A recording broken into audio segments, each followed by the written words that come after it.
Hello नमस्कार दोस्तों, मैं डीपी सर, आपका डीपी सिंह राजपूत चैनल पर स्वागत है। आज हम क्लास 10th से एक्सरसाइज नंबर 9.1 क्वेश्चन नंबर 5 करा रहे हैं। भूमि से 60 मीटर की ऊंचाई पर एक पतंग उड़ रही है। पतंग में लगी डोरी की अस्थायी रूप से भूमि के एक बिंदु से बांध दिया गया है।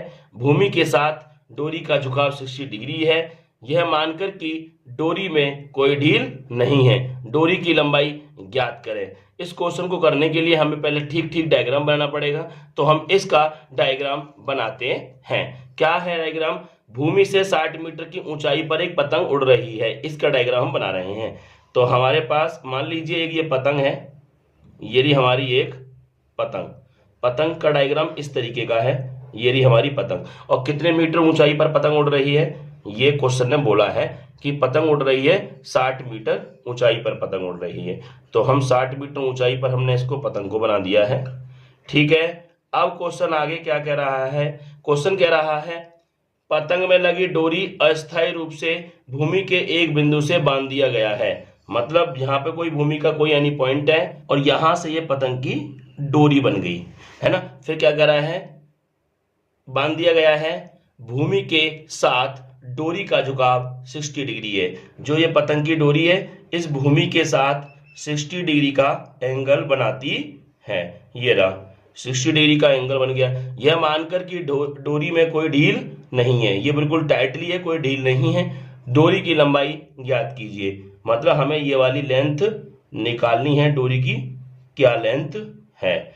ये लेंथ हमें निकालनी है, ये लेंथ हमको फाइंड आउट करनी है। तो यहाँ पे ये हमारा 90 एंगल बन गया है। तो यहाँ पे नाम दे देते हैं, इसको ए दे देते हैं और इसको हम बी दे देते हैं और इसको हम सी पॉइंट दे देते हैं। ठीक है, तो अब हम इसमें हमें क्या दिया है? हमें लंब दे रखा है 60 डिग्री और हमें इसका क्या निकालना है? कर्ण निकालना है, जो कि डोरी की लंबाई है। तो हम लेट कर लेते हैं,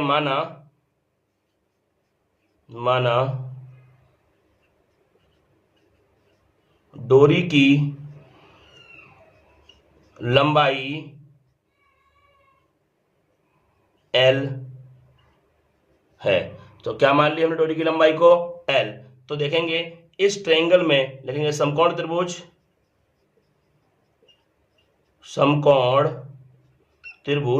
ABC में क्या है? इसमें ये हमें लंब दे रखा है। क्या दे रखा है हमें? ये लंब दे रखा है। और ये क्या है हमारा? ये हमारा है कर्ण। तो मुझे बताओ लंब और कर्ण में रिलेशन किसका होता है? तो हम लगा देंगे साइन 60। तो लिखेंगे साइन थीटा बराबर जो होता है वो होता है लंब बटे कर्ण। ठीक है, इसमें ये लग जाएगा। अब इसमें वैल्यू पुट कर देंगे, हमारा आंसर आ जाएगा। तो देखेंगे साइन थीटा की वैल्यू दे रखी है इसने 60 इक्वल टू लंब दे रखा है इसने 60 अपॉन कर्ण दे रखा है इसने, जो कि हमें निकालना है, जो हमने एल मान रखा है। यही डोरी की लंबाई, यही हमें निकालनी है।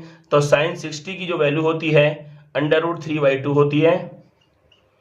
√3/2 इक्वल टू, और यहाँ पे है हमारा 60 अपॉन एल। अब हमें क्या करना पड़ेगा? क्रॉस मल्टीप्लाई कर देंगे, इसकी इसमें कर देंगे और इसकी इसमें कर देंगे। तो मैं अब ये क्रॉस मल्टीप्लिकेशन में कर रहा हूं, इसकी इसमें करेंगे तो क्या आएगा? √3 मल्टीप्लाई एल। और जब मैं इसकी इसमें करूंगा तो 60 2 जा कितना होता है? 120। तो यहां से एल की वैल्यू जो निकल के आएगी वो आएगी 120 अपॉन √3। मैं आपको पहले ही बता चुका हूं अपॉन में अंडर नहीं होना चाहिए, इसीलिए इसका हम परमेयीकरण मतलब रेशनलाइज कर देंगे।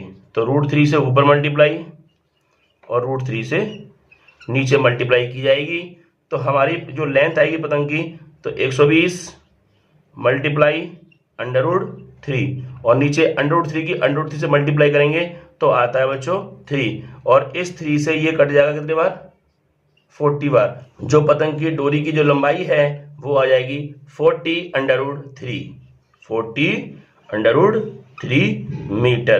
तो पतंग की जो डोरी है उसकी जो लेंथ है वो हमारी 40√3 मीटर है।